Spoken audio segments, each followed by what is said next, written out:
Madeleine, on va faire simple cette année. J'ai remplacé tes recettes par les miennes. L'ancien temps, c'est fini. Elle a dit cela d'une voix claire, sans colère, en essuyant le plan de travail de sa cuisine comme on efface un tableau noir. J'ai cru d'abord qu'elle plaisantait.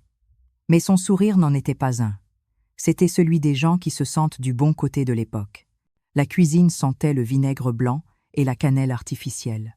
Sur la table, elle avait disposé des fiches de recettes imprimées, bien alignées, comme un petit arsenal, dinde au marron revisité, tiramisu de Noël sans œufs, soupe froide de betterave. Je n'ai pas reconnu Noël dans ces mots-là. Mon gâteau aux noix, ma terrine de lièvre, mon vin chaud aux clous de girofle, tout cela semblait relégué dans une autre ère, avec les photos en sépia et les lettres qu'on ne s'écrit plus. Mon fils est arrivé derrière elle, tenant un plateau. C'est bien, non? On modernise un peu. Moderniser. Ce mot m'a giflé plus fort que n'importe quelle injure. Il a ajouté, en riant, « Toi, tu pourras te reposer cette fois. » Comme si cuisiner pour eux avait été un fardeau et non une joie. Je me suis tue. J'ai regardé autour de moi. Tout brillait. Tout était neuf, froid, ordonné. Leur maison semblait tirée d'un catalogue. Les odeurs y mouraient vite, comme si la propreté étouffait le vivant. Et moi, au milieu de ce décor, je me suis sentie déplacée pas seulement vieille, mais importune. Lucie, ma belle-fille, a sorti du four un plat immaculé et l'a posé devant moi. « Regarde, » dit-elle, « pas de beurre, pas de crème. C'est plus sain. » J'ai hoché la tête, poliment.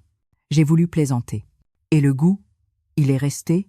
Elle a levé un sourcil, ce petit geste qu'elle fait quand elle pense que je résiste à l'évolution. Il faut savoir tourner la page, Madeleine. Tourner la page. Je me suis souvenu de mes cahiers de recettes, des taches de vin rouge sur certaines pages, des annotations au crayon, ne pas oublier de goûter avant d'ajouter le sel, Pierre aimait avec du laurier, prévoir double portion pour les enfants. Ces carnets, c'était ma mémoire vivante. Et voilà qu'on me disait qu'ils étaient périmés. Le bruit des ustensiles m'a ramené à la réalité. Lucie parlait fort, dirigeait tout, organisait l'espace comme un chef d'orchestre. Moi, je n'avais plus qu'à applaudir.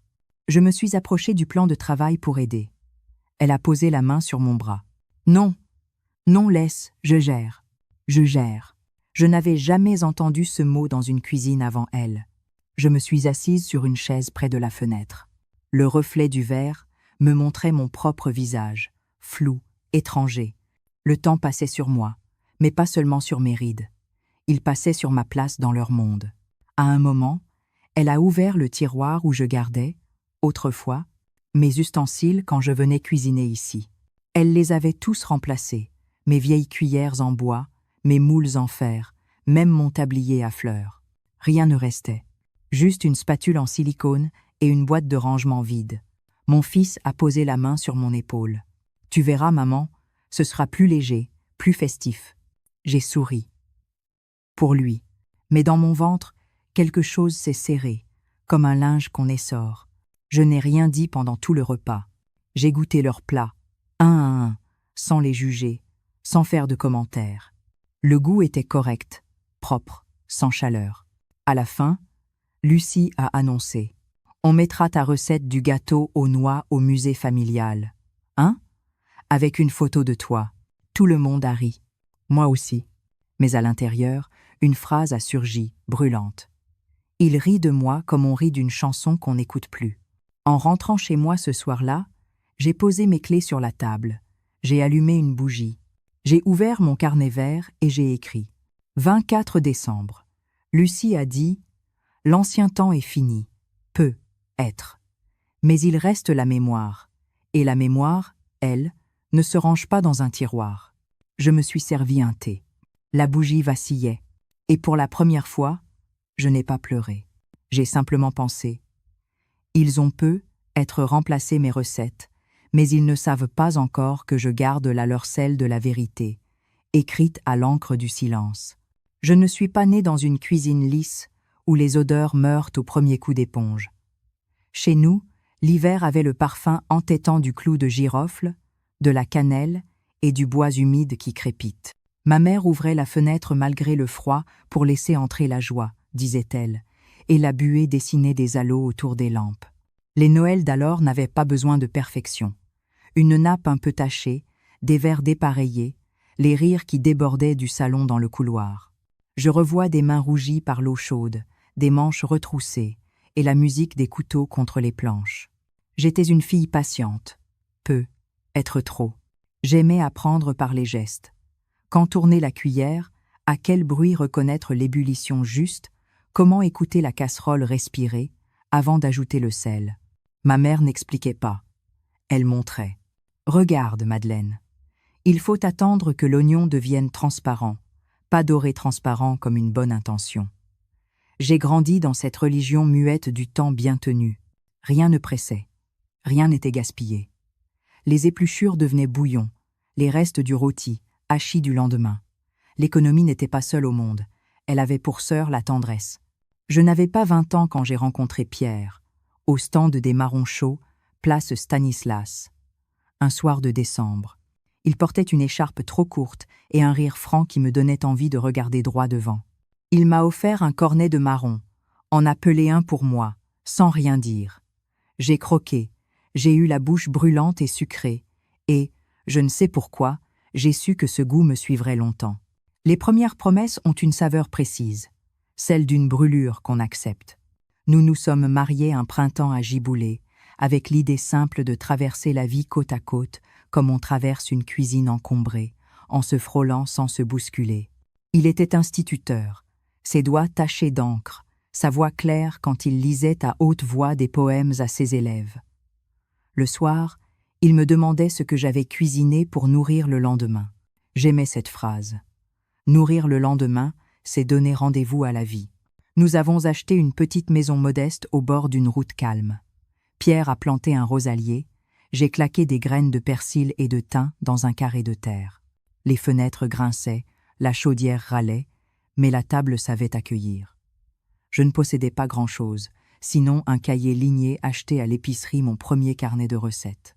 J'y ai noté potage de poireaux de maman, ajouter une poignée de riz si neige, dinde sans sécheresse, beurre sous la peau, feuilles de laurier dans le ventre, gâteau aux noix, battre plus longtemps que la peur. Notre fils est né par un matin de givre. Je me souviens d'avoir eu très froid aux mains quand je l'ai pris contre moi la première fois. Le monde a changé de bruit. Tout s'est mis à respirer plus doucement. Les nuits, pour me tenir éveillé, je récitais mes recettes à voix basse, elles me tenaient lieu de prière. Quand il a grandi, je l'asseyais sur un tabouret pour qu'il surveille la montée des blancs en neige. Son rire convenait à toutes les sauces. Les Noëls se sont empilés comme des assiettes chaudes. Il y avait toujours une place en plus, pour un voisin seul, pour un ami perdu de vue, pour une tante qui n'aimait pas les fêtes, mais qui venait quand même, parce qu'ici on ne se sent pas obligé de briller. Pierre mettait un disque de jazz, je refaisais 1000 fois la même terrine, parce que les habitudes tiennent les maisons. Le jour où j'ai réussi ma meringue malgré l'humidité, Pierre a levé son verre aux petites victoires. Nous avons beaucoup vécu de petites victoires. Un soir, j'ai promis à mon fils, il avait 8 ans, que, quoi qu'il arrive, il y aurait toujours chez nous un plat qui sentirait l'enfance. Il a demandé « Même quand je serai grand ?» J'ai répondu « Oui, bien sûr ». Les promesses faites aux enfants traversent les époques comme les chants traversent les églises. Elles deviennent plus basses, mais ne s'éteignent pas. Je ne savais pas alors que les cuisines modernes n'aiment pas les promesses anciennes. Elles préfèrent les menus.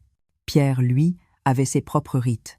C'était lui qui découpait la dinde, lui qui servait le premier morceau à celui qui avait eu l'année la plus difficile.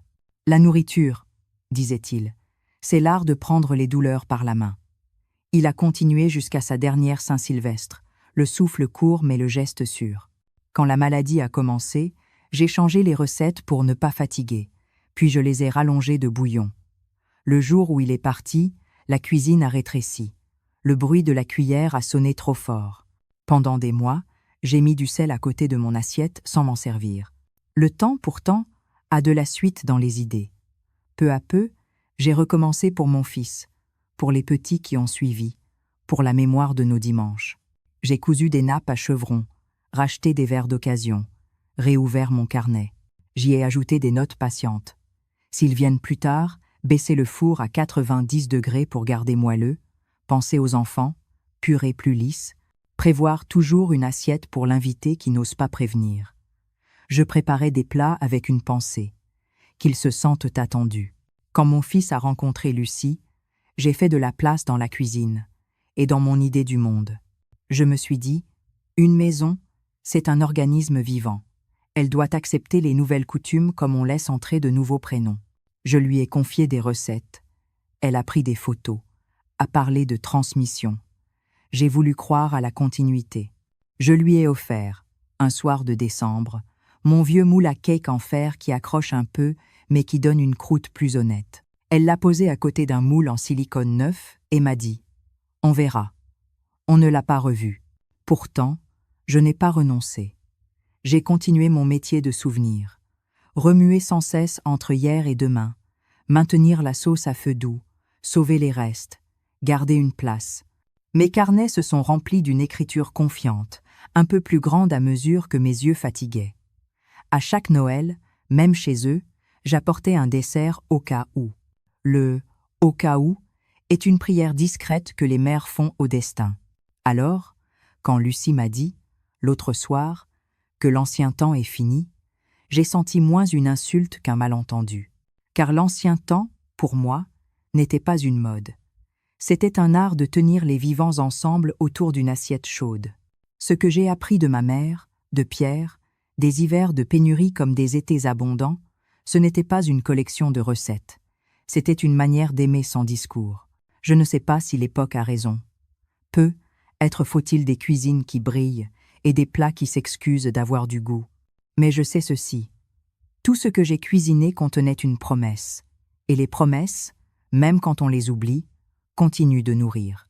Elles descendent dans les corps, elles y font leur travail secret. Et un jour, sans prévenir, on reconnaît dans un parfum le chemin du retour. C'est pour cela que j'écris encore dans mes carnets. Non pour convaincre, mais pour garder allumée une petite lampe au fond de la maison. Si jamais quelqu'un, un soir de froid, décidait de rentrer. Les blessures les plus profondes commencent souvent dans la légèreté d'une phrase. Après ce fameux Noël, j'ai compris que les changements ne s'arrêteraient pas aux recettes. Ils s'étendraient, lentement, à tout le reste. Aux mots, aux gestes, aux regards, Lucie avait pris goût à réorganiser. Elle disait cela comme on parle d'un projet d'entreprise. « Il faut ranger le passé pour faire de la place à l'avenir », répétait-elle. Et moi, j'étais devenue ce passé-là. Les petits signes sont venus d'abord sous forme de politesse. Des « tu veux bien ne pas te fatiguer », des « tu n'as pas besoin de venir si loin pour si peu ». On croit que c'est de la bienveillance. Ce n'en est pas. C'est le prélude de la mise à distance. Puis, il y a eu le repas d'anniversaire de mon fils.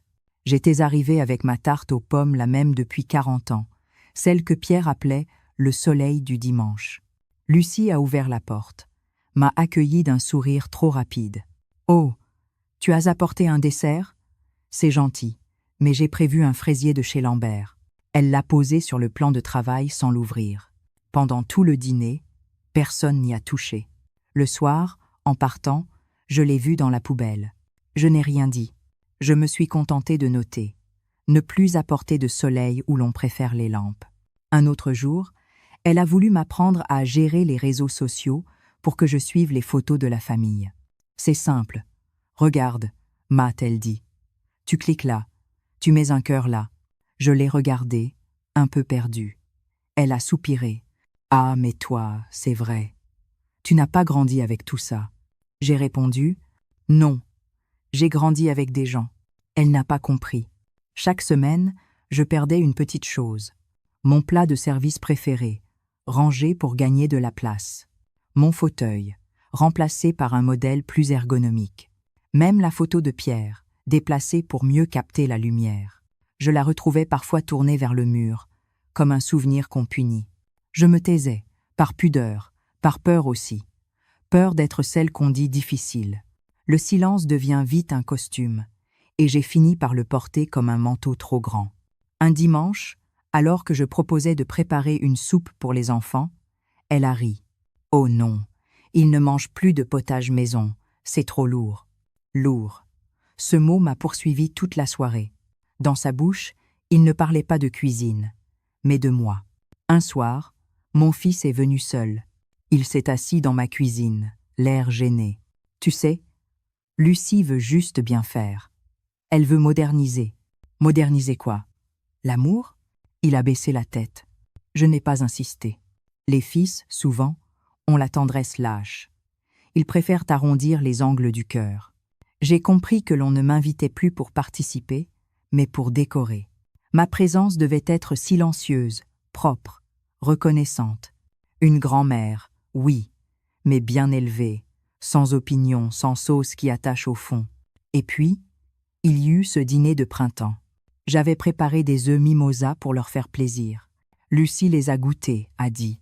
C'est amusant, ça me rappelle les buffets des années 80. Elle a ri, moi aussi. Mais dans mon rire, il y avait le goût du jaune d'œuf trop cuit. Ce soir-là, en rentrant, j'ai ouvert le tiroir du buffet où je garde mes carnets. Je les ai touchés un à un, comme on compte ses battements de cœur. Chaque page portait un nom, une date, une joie. Je me suis dit que je devrais être en commencer un autre, non plus pour les recettes, mais pour les humiliations minuscules, celles qu'on ne voit pas venir, et qui pourtant rongent la chair du jour. J'ai pris un carnet à couverture grise. Page 1. Dimanche 9 avril. Mes œufs sont devenus une blague. Page 2. On appelle modernité ce qui supprime la mémoire.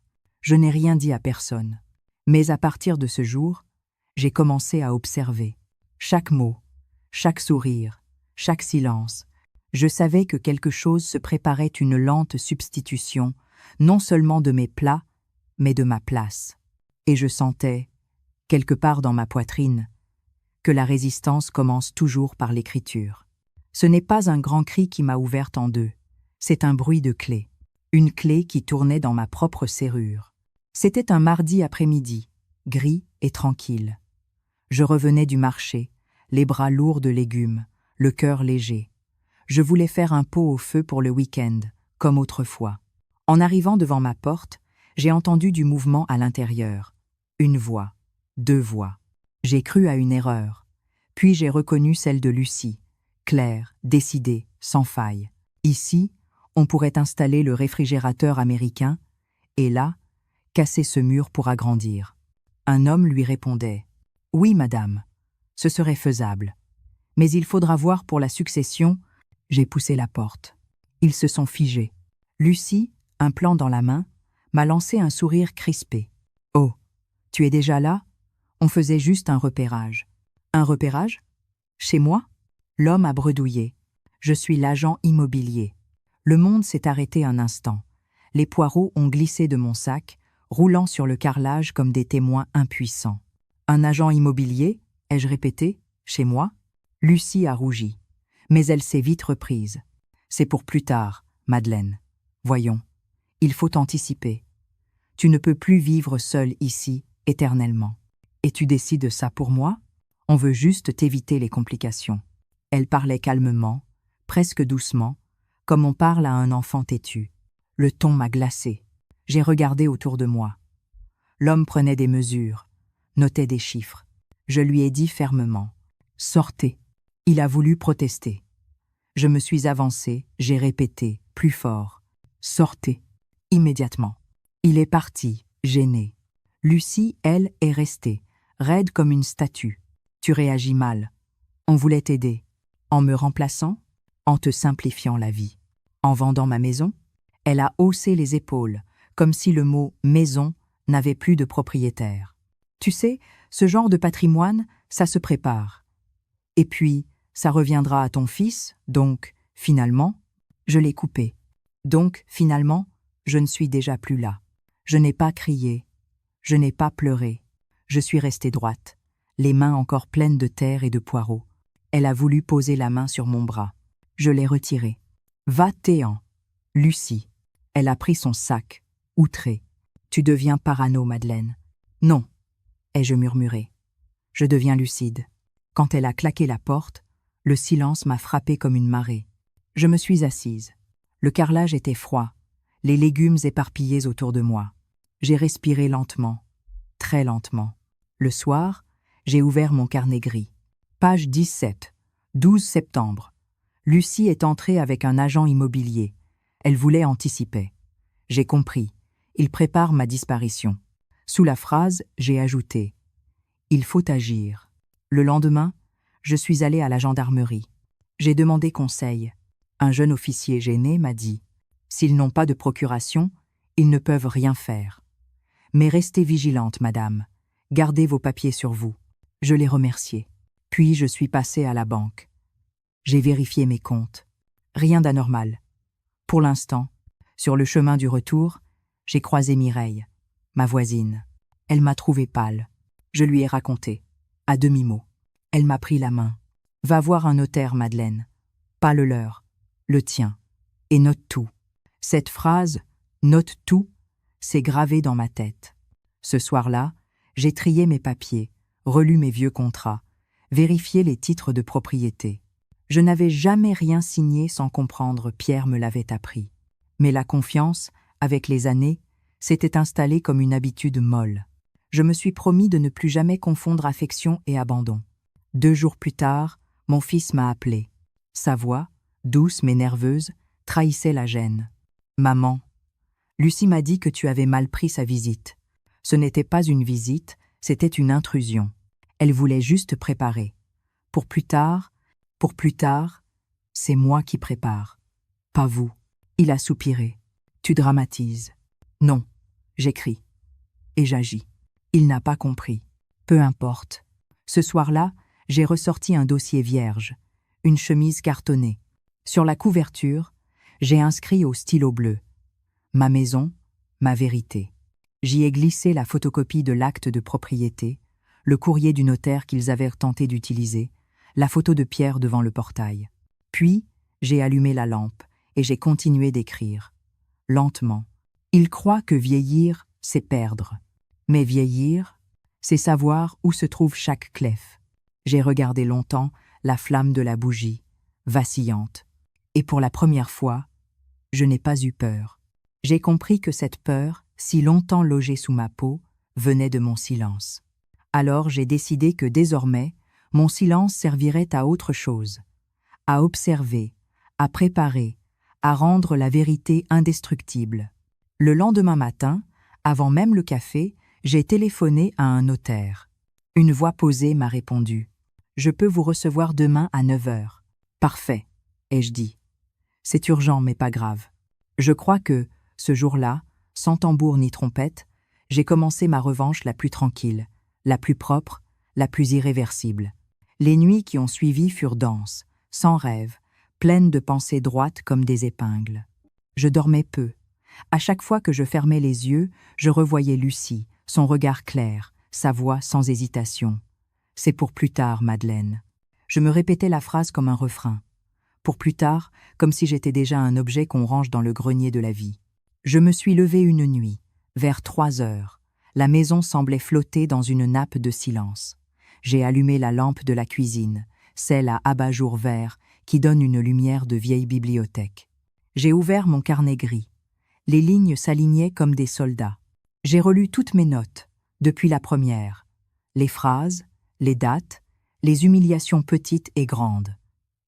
Et soudain, j'ai vu le fil invisible qui les reliait toutes. Ce n'était pas un malentendu, ni un excès de zèle. C'était une stratégie, une lente dépossession, commencée dans la douceur, maquillée en souci du bien, être. Je suis resté longtemps à fixer la phrase. Il prépare ma disparition. Ce soir-là, quelque chose en moi s'est remis debout. Pas la colère. Pas encore. Plutôt une vigilance nouvelle, comme un sens qui s'éveille. J'ai pensé à Pierre. Il aurait dit « Il faut toujours répondre par la clarté ». Alors j'ai commencé à faire des listes. Une pour mes biens, une pour mes documents, une pour mes souvenirs que je voulais sauvegarder, avant qu'on ne décide à ma place ce qui valait la peine d'être gardé. C'est ainsi que j'ai compris. La justice, avant d'être un mot du tribunal, est un ordre dans le désordre. Les jours suivants, j'ai parlé peu. Je me suis mise à observer chaque détail de ma vie, l'endroit où je posais les clés, les papiers qu'ils demandaient à regarder, les visites soudaines. Tout prenait sens. Je n'étais plus une mère. J'étais devenue pour eux une étape administrative. Je n'en ai rien dit à mon fils. Je savais que son amour pour elle était sincère, et qu'il préférerait se taire plutôt que de choisir entre nous. Je ne voulais plus chercher la tendresse, je voulais chercher la vérité. Alors j'ai recommencé à écrire, autrement. Non plus des phrases blessées, mais des plans d'action. Page 26. Ne plus signer aucun document sans relecture. Page 27. Photographier tous les papiers importants. Page 28. Chercher un notaire indépendant. Cette méthode m'a calmé. J'ai ressenti une énergie nouvelle, presque juvénile. C'est étrange. La lucidité. Elle ne guérit pas, mais elle rend solide. Pourtant, il y eut aussi des moments de fragilité. Des soirs où le poids du vide me retombait sur la poitrine. Je revoyais la cuisine de ma mère, les rires, la chaleur, et je me disais « Comment en est-on arrivé là ?» Le progrès a fait des miracles, mais il a aussi inventé l'ingratitude polie. On ne chasse plus les anciens, on les neutralise par bienveillance. Un dimanche, j'ai ouvert une boîte en fer dans laquelle je garde les lettres de Pierre. J'en ai relu une, écrite un mois avant sa mort. Il y disait « Si un jour tu te retrouves seul face à l'injustice, n'attends pas qu'on la voie pour toi. Écris, note, consulte, et surtout ne perds jamais ton calme. C'est ton calme qui les désarmera. » J'ai refermé la lettre, les yeux brûlants, et j'ai compris que la bataille à venir ne serait pas bruyante. Elle serait méthodique, patiente, sans cri. Cette nuit-là, j'ai pris une décision. J'allais transformer ma peur en plan. J'allais redevenir celle que j'étais autrefois, la femme capable de tenir une maison, un budget, un monde, à la seule force de son organisation. J'ai préparé une enveloppe avec mes papiers essentiels. Sur le dessus, j'ai écrit en lettres majuscules « À ouvrir en ma présence uniquement ». Puis, j'ai dressé la liste des personnes de confiance. Mireille, ma voisine, le jeune gendarme, la secrétaire de mairie, gentille et consciencieuse. Je savais que, si un jour on me faisait taire, ces trois-là parleraient pour moi. Le lendemain, j'ai vidé un tiroir entier. Fini les carnets de recettes. À leur place, j'ai rangé les documents, les copies, les actes. La cuisine de ma vie devenait un bureau. Cela m'a fait sourire. Pierre aurait dit « Tu as changé les ingrédients, mais la recette reste la même. Tenir. » J'ai dormi un peu mieux cette nuit-là. Pas longtemps, mais mieux. Je rêvais que je marchais dans la neige, seule, mais droite. Et dans le rêve, je portais un panier plein de papiers, pas de pain des papiers. Quand je me suis réveillée, j'ai su que le moment était venu de passer de la pensée à l'action. J'ai bu mon café lentement. J'ai mis mon manteau gris. Avant de sortir, j'ai regardé la photo de Pierre sur le buffet. « Tu vois ?» ai-je murmuré. « Ils n'auront pas le dernier mot. » Puis j'ai fermé la porte derrière moi. La clé a tourné, cette fois de l'intérieur, et j'ai senti, dans le cliquetis du métal, le premier son de ma liberté retrouvée.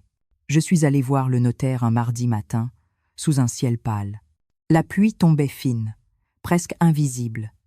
C'était une de ces journées où le monde semble suspendu, ni triste, ni gai, juste lucide. Le cabinet se trouvait au bout d'une rue tranquille, entre une librairie ancienne et un magasin de parapluies. Sur la plaque de cuivre, on lisait « Maître Duhamel, notaire ». Je me suis regardé dans la vitre avant d'entrer. Manteau gris, cheveux courts, sac en cuir usé. Une femme ordinaire, mais avec un but précis. « Bonjour, madame », dit la secrétaire. « Vous avez rendez-vous » ? « Oui, avec Maître Duhamel, pour une question de succession. » Le mot « succession » a roulé dans ma bouche comme une pierre froide. Quelques minutes plus tard, le notaire est apparu. Un homme dans la cinquantaine, au regard doux mais ferme. « Entrez, madame Garnier. » Il a refermé la porte, m'a invité à m'asseoir. « Que puis-je pour vous ?» Je n'ai pas pleuré. Je n'ai pas accusé. Je lui ai simplement raconté les faits, un à un, avec la précision d'une horloge. Les visites, les papiers, l'agent immobilier, les phrases polies qui cachent les intentions. Il m'a écouté sans m'interrompre, les doigts croisés sur le bureau, puis il a dit calmement « Vous avez bien fait de venir. Ce que vous décrivez arrive plus souvent qu'on ne le croit. » « Alors je ne suis pas folle ?» ai-je demandé. « Non, madame. Vous êtes clairvoyante. Et c'est rare. » Il a sorti un dossier beige, a noté quelques références, puis m'a proposé de mettre à jour mes documents. Nous allons rédiger un acte de révocation de toute procuration. Vous resterez seul décisionnaire. Ensuite, un testament clair, daté et signé. J'ai hoché la tête. Chaque mot qu'il prononçait avait le poids d'une pierre posée sur la peur. Nous avons passé plus d'1 heure ensemble. Je lui ai tout confié. La maison, mes économies, mes carnets. À la fin, il m'a regardé avec un léger sourire. « Vous savez, Madame Garnier, la loi protège mieux les femmes que ne le croit la tradition. Encore faut-il oser s'en servir, ai-je murmuré. En sortant, la pluie s'était arrêtée. Le trottoir brillait. J'ai levé les yeux vers le ciel et j'ai respiré profondément. Pour la première fois depuis longtemps, j'avais le sentiment que le vent soufflait dans mon sens. Les jours suivants, j'ai continué ma préparation comme on monte une pièce d'horlogerie. J'ai vérifié chaque compte, chaque papier. À la banque, j'ai demandé à ouvrir un nouveau livret, à mon seul nom. La conseillère, une jeune femme attentive, m'a glissé discrètement. « Vous avez raison de tout cloisonner, madame. Ce n'est pas de la méfiance, ai-je répondu. C'est de la mémoire. » Je souriais, poli, pendant que, dans ma tête, je dressais déjà le plan complet. Je voulais qu'il continue à croire que je ne comprenais rien. L'innocence est un camouflage parfait. Quand Lucie m'appelait, je lui parlais avec douceur. Comme avant, je lui demandais des nouvelles des enfants, je complimentais ses plats modernes. « Tu sais, j'ai retrouvé ton moule en silicone, ai-je dit un jour. Il est très pratique. » Elle a ri, flattée. Elle n'a pas vu que pendant ce temps-là, j'étais déjà en train de réécrire mon avenir. Chaque soir, je rangeais mes dossiers dans une pochette grise. À l'intérieur, une copie de l'acte notarié, un inventaire de mes biens, une lettre pour mon fils, à n'ouvrir qu'après ma mort.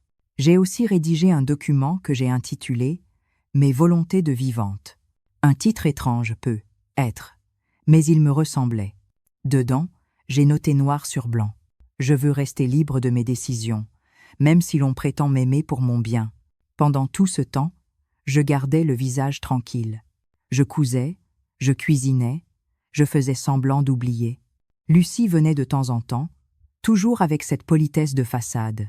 « Tu veux qu'on t'aide à faire du tri ?»« Non. Merci, ai-je répondu. J'ai déjà commencé. » Elle ne savait pas que le tri était bien plus vaste qu'elle ne l'imaginait. Un soir, je suis allé jusqu'à la mairie pour déposer un duplicata de mon testament scellé. Le fonctionnaire a tamponné le papier, puis m'a dit « C'est bien, madame, d'anticiper. Peu de gens le font à temps. » J'ai répondu « Les gens attendent souvent d'être blessés pour se protéger. Moi, j'ai décidé de le faire avant d'être effacé. » Chaque mot me redonnait de la force. Je sentais que la vieille femme que je voyais dans le miroir n'était plus la même. Ses rides n'étaient plus la marque de la fatigue, mais la carte d'une stratégie patiente. Le samedi suivant, Lucie m'a invité pour parler d'avenir. Je suis venue, calme, mon carnet vert dans le sac. Elle a étalé sur la table des papiers, encore.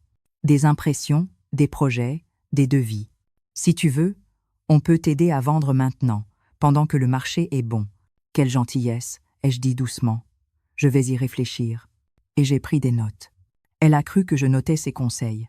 En réalité, j'écrivais « 27 octobre. Il persiste. Gardez le sourire. La vengeance la plus pure, c'est la méthode. » Et moi, j'étais redevenue une élève appliquée. Ce soir-là, en rentrant, j'ai bu une tisane devant la fenêtre ouverte. L'air froid entrait, vif, clair. J'ai regardé ma maison, solide dans la nuit, et j'ai murmuré « Bientôt, vous comprendrez, mes chers enfants.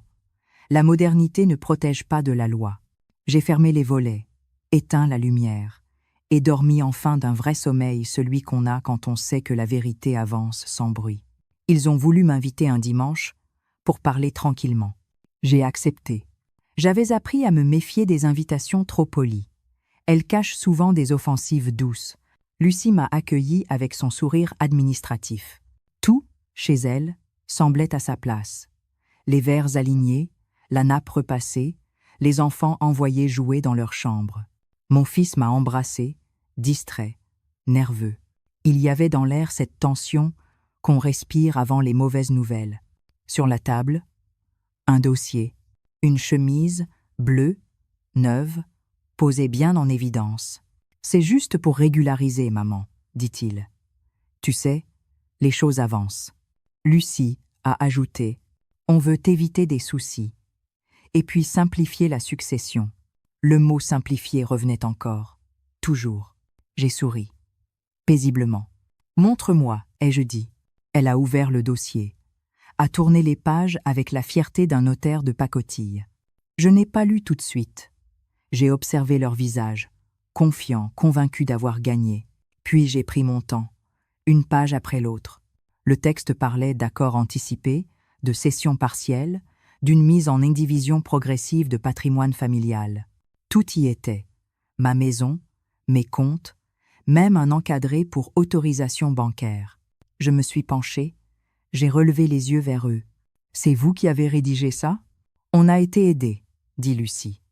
Par un ami de la famille. De la mienne ou de la tienne? Un silence. Elle a souri, tendu le stylo. Allez, Madeleine, signe. Ce sera réglé.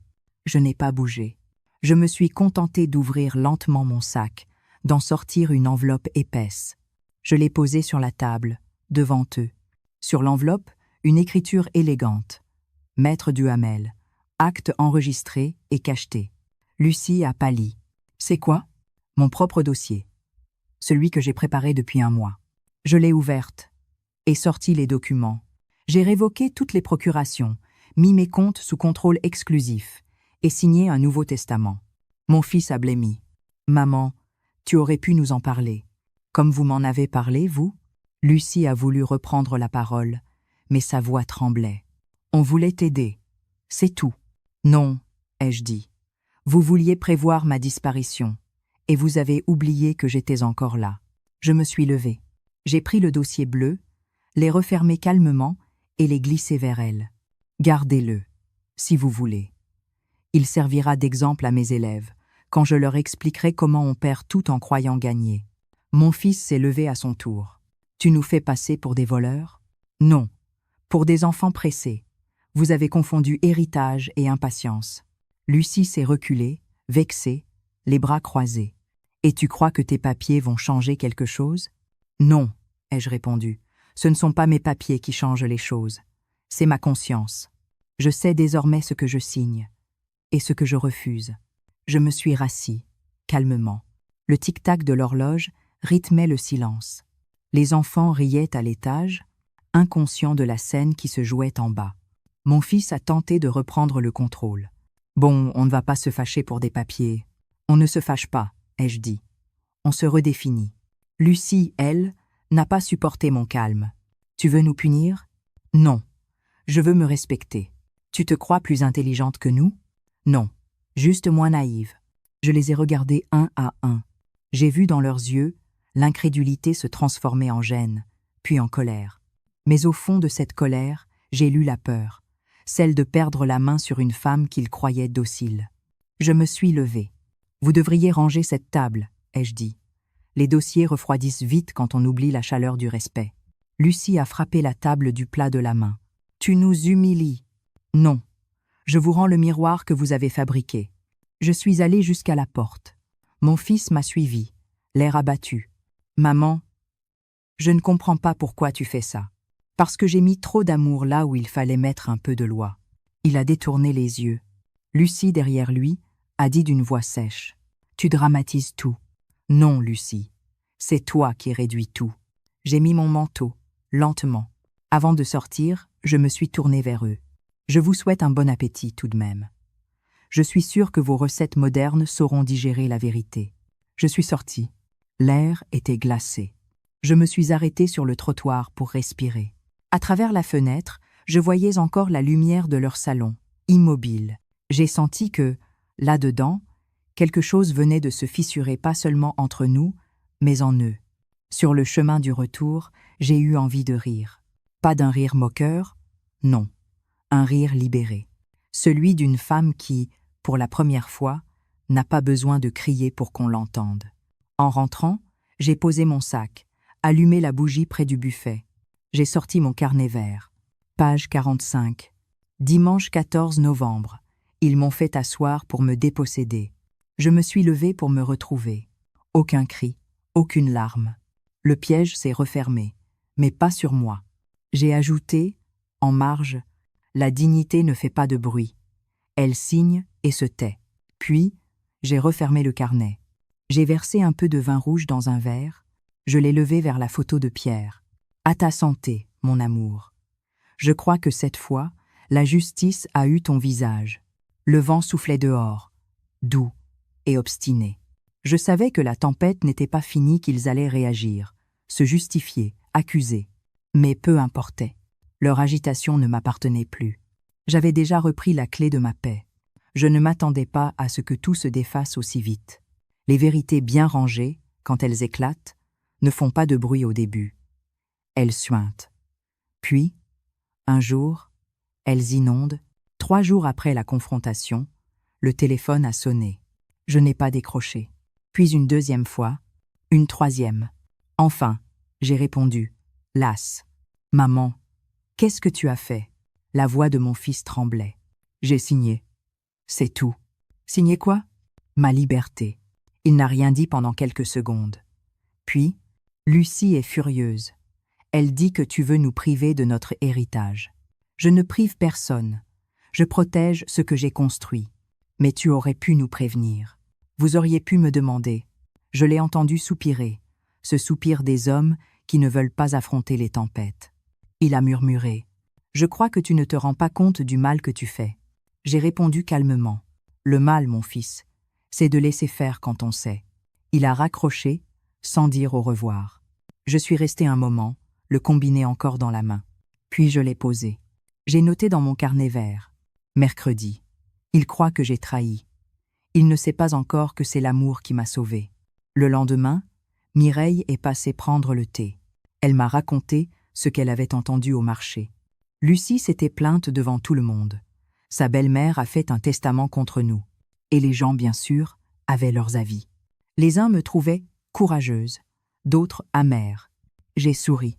J'ai dit à Mireille, il y a 2 sortes de vieillesse, celle qu'on subit et celle qu'on organise. Moi, j'ai choisi la seconde. Les jours suivants, le téléphone n'a plus sonné. Plus de nouvelles. Le silence est redevenu ma langue. Mais ce silence-là n'avait plus rien de douloureux. Il avait le goût du repos. Je me levais tôt, faisais du café, écrivais un peu. Chaque matin, je me sentais plus légère. J'avais traversé le miroir et je n'y cherchais plus mon reflet.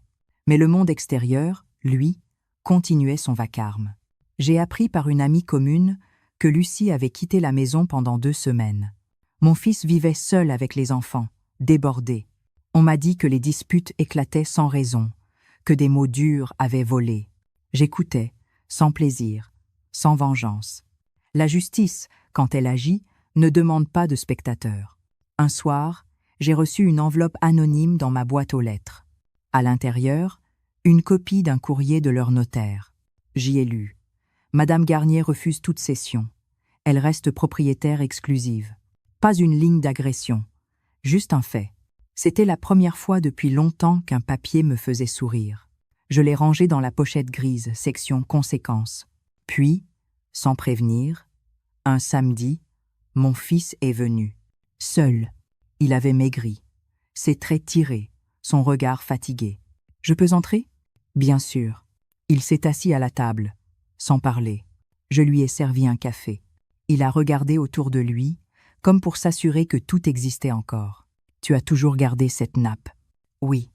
Elle me connaît mieux que certains humains. » Il a soupiré. « Je crois que Lucie a dépassé les bornes. » Je n'ai rien dit. Elle voulait tout gérer. Elle disait que c'était pour notre avenir. Et tu l'as laissé faire. Oui, parce que c'était plus simple. Il a hoché la tête. Je l'ai regardé. Tu sais, le plus grand mensonge qu'on fait aux femmes de ma génération, c'est de leur dire que le silence est une vertu. Ce n'est pas vrai. Le silence, c'est une arme. Mais encore faut-il savoir où la pointer. Il a levé les yeux vers moi. Tu ne me pardonnes pas? Ce n'est pas une question de pardon. C'est une question de lucidité. Je lui ai pris la main. Je t'aime, mon fils. Mais l'amour ne justifie pas l'aveuglement. Il a serré ma main. Longtemps, et pour la première fois, j'ai senti qu'il écoutait vraiment. Les semaines suivantes, je l'ai vue revenir, plus souvent, parfois seule, parfois avec les enfants. Lucie, elle, ne venait plus. Je crois qu'elle préférait raconter sa version du drame, celle où elle est la victime d'une vieille femme obstinée, libre à elle. Moi, j'avais retrouvé ma respiration. J'ai recommencé à cuisiner, doucement, une soupe, une tarte, un plat simple, sans chercher à prouver quoi que ce soit. Les petits adoraient venir m'aider. Ils remuaient, goûtaient, éclaboussaient. Un soir, ma petite fille m'a dit « Mamie, c'est vrai que papa voulait vendre ta maison ?» J'ai souri. « Non, ma chérie. Il voulait juste la protéger trop tôt. Je ne voulais pas qu'ils grandissent avec le goût amer des rancunes. La rancune, c'est comme une sauce trop salée. Elle masque la vérité. » Un dimanche de janvier, alors que la neige tombait, j'ai reçu un appel inattendu. C'était Lucie. Sa voix était sèche, contenue. Je voulais te dire que j'ai compris certaines choses. Lesquelles? Que tu ne plaisantes jamais quand tu décides. Non, Lucie. Je ne plaisante pas avec ce qui m'a coûté une vie à construire. Silence, puis elle a ajouté. Bon. Joyeux anniversaire, quand même. Et elle a raccroché. J'ai ri. Un rire sans colère. Elle ne le savait pas, mais ce simple quand même sonnait comme une défaite douce. Ce soir-là, j'ai écrit dans mon carnet. La tempête est passée. Les murs tiennent. Et dans les fissures, pousse déjà un peu de lumière. Les mois ont passé, comme passent les saisons lorsqu'on cesse d'attendre. J'ai quitté la grande maison au printemps. Pas en fuyant, non, en la saluant. J'avais décidé de vendre moi-même, à mon rythme, sans intermédiaire, sans précipitation. Le notaire m'avait prévenu. « Vous êtes certaine, Madame Garnier ? C'est une belle maison, pleine de souvenirs. » J'avais répondu. « Justement, elle est trop pleine. Il faut que la mémoire respire. » Le jour de la signature, j'ai caressé le rebord de la fenêtre une dernière fois. Il y restait une trace de peinture, écaillée comme un sourire usé. J'ai murmuré. « Merci d'avoir tenu, vieille amie. » Puis j'ai fermé la porte, lentement, sans tourner la tête. J'ai trouvé un petit appartement à Dinard, au bord de la mer. 2 pièces, un balcon et un silence plein de souffle. La première nuit, je n'ai pas dormi. Le bruit des vagues entrait comme une respiration d'enfant. Ce n'était pas l'insomnie des angoisses, c'était celle de la liberté. J'ai pris l'habitude de marcher tôt, au lever du jour. La mer a cette façon de parler aux femmes âgées. Elle ne juge pas, elle accueille. Chaque vague semble dire « Tu es encore là ». Je ramassais parfois un coquillage, je le glissais dans ma poche. Pas pour le garder, mais pour me rappeler que tout ce qui résiste à la marée garde une forme de beauté. Au village, les commerçants ont vite appris mon nom. « Madame Garnier, encore vos pommes ?» Je répondais. « Oui, toujours les mêmes, mais plus légères. » Je crois que j'étais redevenue cette femme que j'avais oublié d'être. Indépendante, simple, curieuse. Je me suis même inscrite à un atelier d'écriture organisé par la bibliothèque municipale. Les autres participantes parlaient d'amour perdu, de voyage, de regrets. Moi, j'ai écrit sur une maison qui apprend à respirer sans ses habitants.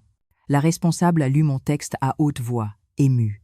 Elle a dit « On sent qu'il y a une blessure, mais aussi une force incroyable derrière. » J'ai souri. Je n'ai pas corrigé. C'était vrai. Un soir, alors que je rentrais, j'ai trouvé une lettre dans ma boîte. L'écriture m'a fait trembler. Celle de mon fils.